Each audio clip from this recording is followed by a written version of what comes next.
ይልቁንስ ለመጥረቢያውና ለእንጨቱ ያለኝ ምክር የኢትዮጵያ ሰላምና እድገት ይበልጥ ተጠቃሚ ያደርጋችኋል። የሚልካችሁ አካል መጠቀም ያደርጓችኋል እንጂ ምንም ፋይዳ የለው።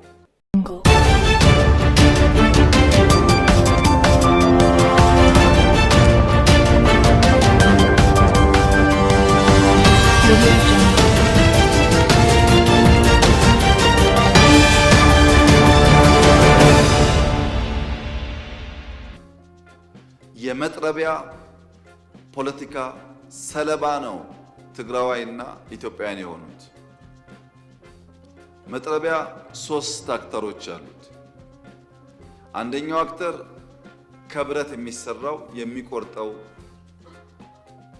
የተሳለ ነገር። ሁለተኛው አክተር ተጣሞ እዚያ ውስጥ የሚገባው እንጨት ነው። ሶስተኛው አክተር እንጨቱን ይዞ የሚቆርጠው አካል። የመጀመሪያው ብረቱ የተሳለው መጥረቢያ ምንም ዓላማ የለውም። የእንጨቱን ዓላማ ይፈጽማል። እንጨቱ ሲያዘው ብቻ የእንጨቱን ፍላጎት የእንጨቱን ዓላማ ፈጻሚ እንጂ የራሱ ሐሳብ የራሱ ዓላማ የለውም። እንጨቱም የያዘውን እጅ ወደ መራው የሚሄድ በያዘው እጅ የሚታዘዝ የያዘውን እጅ ፍላጎት የሚመልስ እንጂ የራሱ ዓላማ የለው። ቲፒኤልኤፍ እንደ መጥረቢያ ነው። መያዛው እንጨት እንደ ሻዕቢያ ነው። ዋናው አዛዦች ባለጉዳዮች ሌሎች ናቸው። ከመጥረቢያው ጋር ከብረቱ ጋር ብንጋጭ እንጨቱ እስካለ ድረስ ከእንጨቱ ጋር ብንጋጭ እንጨቱን የሚያዘው ሰው እስካለ ድረስ ዘላቂ ሰላም አናገኝም።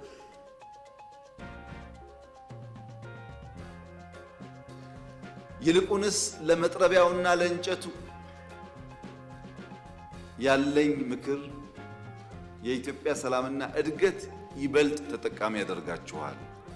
የሚልካችሁ አካል መጠቀም ያደርጓችኋል እንጂ ምንም ፋይዳ የለው የሚል ሲሆን፣ በእኛ በኩል ግን ዝግጅቱ ኢትዮጵያ የሰላሟ መደፍረስ ምንጭ የት እንደሆነ ስለምናቅ ከምንጩ የሚነሳውን ማንኛውም ትንኮሳ ለመከላከል የሚያስችል ቁመና በመፍጠር ላይ የምንገኝ መሆኑን ለተከበረው ምክር ቤት መግለጥ እፈልጋለሁ። የኢትዮጵያን አንድነት የኢትዮጵያን ሉዓላዊነት አደጋ ውስጥ ሊያስገባ የሚችል ማንኛውም ነገር ከመጣ ለመከላከል የሚያስችል ቁመና እንዳለን ላረጋግጥላችሁ እፈልጋለሁ።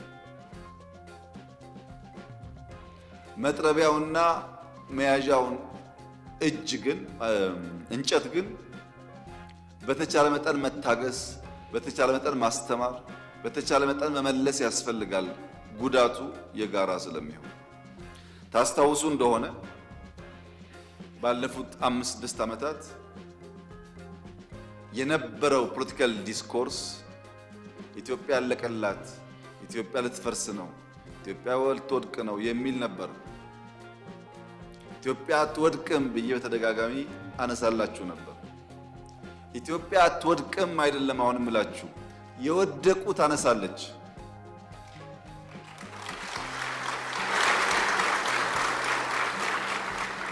የወደቁ ታነሳለች፣ የተኙ ታነቃለች። ሊለሙ ሊበለጽጉ ሲገባቸው ያልገባቸውን ወንድምና እህቶቿን አንቅታ ወደ ብልጽግና ጎዳና ትወስዳለች። ይህ የኢትዮጵያ ጉዞ ይሆናል። በነገራችን ላይ ዶክተር ደሳለኝ ጫኔ ዛሬ ጥያቄ ንግግር ሲያደርጉ በጣም ደስ ያለኝ ነገር ምን ያክል መደመርን እንደበሉት ነው። እውነቴን ነው። በጣም ደስ ያለኝ ስለ ሚዛናዊነት፣ ስለ ክልል ኢምፓወርመንት እና ስለ ሀገር ዩኒቲ ኮሪደር ላይ ብቻ ሳይሆን ዳይቨርሲፋይድ ኢኮኖሚ ስለመገንባት በጣም ትላልቅ ቁም ነገሮች አንስተዋል።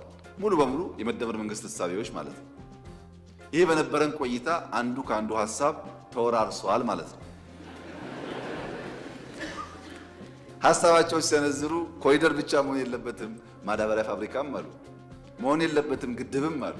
ስለዚህ አቋማችን በብዙ ጉዳይ እየተቀራረበ ስለመጣ በጋራ የምንሰራበትን ነገር ብናሰፋ ጥሩ ነው ለማለት ብዬ ነው።